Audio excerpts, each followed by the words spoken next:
ઓમ નમો નારાયણ. જય સિયારામ. અત્યારે મને એક વિચાર આવે છે કે મૂર્ખ એટલે શું? મૂર્ખ કોને કહેવાય? એમાં એવું છે મારી દૃષ્ટિમાં, કારણ કે બધા સામે જ્ઞાની બેઠા છે.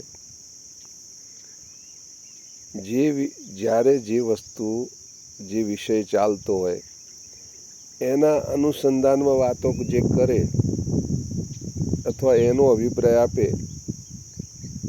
તો એ બુદ્ધિશાળી કહેવાય. પણ એ વિષય બહાર જઈ જે વિષયમાં નથી આવતું એવી વાતો કરે એને મૂર્ખ કહેવાય. દાખલા તરીકે પરીક્ષામાં પ્રશ્નો પૂછ્યા હોય ઇતિહાસનો અને લખે જવાબ ગણિતનો, અથવા ગણિતનું પૂછ્યું અને ઇતિહાસમાં લખીને આવે તો મૂર્ખ નથી, બીજું શું છે?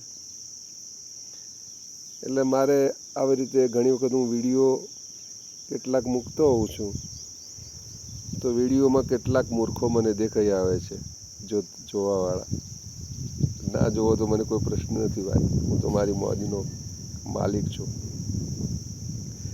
મારો કહેવાનો ભાવાર્થ જે હોય એ સમજતા નથી ને મને ઊંધા ઊંધા પ્રશ્નો કરે છે.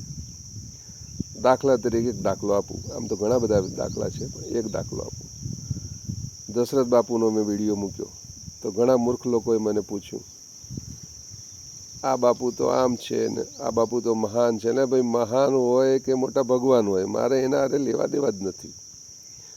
પ્રશ્ન એક જ વાત છે કે એ જે બોલ્યા છે ખોટું છે, અને જો ખોટું તમને ન લાગતું હોય તો તમારી જ્ઞાતિ વિશે કોઈ ગાળ દેતું હોય અને તમને ખોટું ના લાગે તો હું માનું કે હા તમે સાચા છો, તમે મૂર્ખ નથી. પણ કોઈ ગઢવી કે બારોટ વિશે આડું બોલે કે કોઈ પણ જ્ઞાતિ વિશે, ધર્મ વિશે બોલે તો મારો તો સ્વભાવ છે કે ભાઈ સાધુએ એવું ન બોલવું જોઈએ, એ માટે વારંવાર કહેતો હોઉં છું. બીજું, આ જ્ઞાનથી ભગવાનને સમજાવી ન શકાય. એટલે વિડીયો તો ટાઈમ પાસ કરવાનો ધંધો છે. ભગવાનના દર્શન કરવા હોય કે પોતાની મહત્તા બતાવવાનું આ માધ્યમ નથી કે આમાં બોલો નહીં, કંઈક કરી બતાવો ભાઈ. ખાલી બોલવાથી શું વળે? અને ભણેલું વાંચેલું બોલવાથી માણસો બોલતા હોય તો સમય છે કમાવાનો, લોકો એના બધી ધંધા કરીને રૂપિયા કમાય છે, કારણ કે લોકો ભ્રમિત થઈ જાય છે.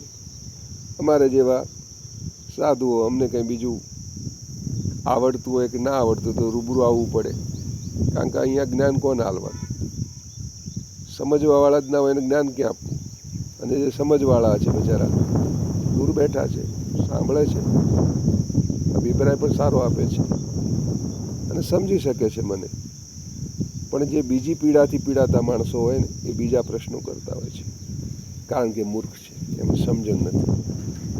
એટલે આનું નામ મૂર્ખ કહેવાય. જે વિષય ઉપર હોય ને એ વિષય ઉપર બોલવું જોઈએ, તે જ બુદ્ધિશાળી કહેવાય. દાખલા કે મેં જે કીધું હતું ભાઈ કવિ કલાકારો હોય, તમે જે નામ જો તમે એને કમ્પ્લેન કરો આખા સમાજને કે આખા જે કલાકારો વૃંદ છે, આખા બધા કલાકારોને ભેગા ના સામેલી શકાય, કારણ કે એમાં તો નારાયણ સ્વામી આવી જાય અને બધા ઘણા બધા આવી જાય, સારા સારા કાનદાસ બાપુ છે, પછી લક્ષ્મણ બારોટ છે, જે બહુ સરસ રીતે સમજાવી અને ભજન ગાતા હતા. એવું ના કહેવાય કે આ મોટા એક ગાતા આવડી ગયું ને, એવું તેવું ન કહી શકાય. જેને નામ જોગ કહી શકાય તો બરાબર છે, પણ તમે જેને બોલવું જ છે એને, અને વળી એના અપક્ષો લઈ અને આડી વાતો કરે છે, તમે આમ છો ને તેમ છો ને. ભાઈ અમારે જે વિષય ઉપર છે એ વાત કરો ને તો વાર્તા પૂરી થાય. ઓમ નમો નારાયણ. જય સિયારામ. ભગવાન બધાને સદબુદ્ધિ આપે, પહેલી મને આપે કે તમારે મગજમારી ના કરવી પડે, એવા કોઈ પ્રશ્નો પેદા ના થાય. જય સિયારામ.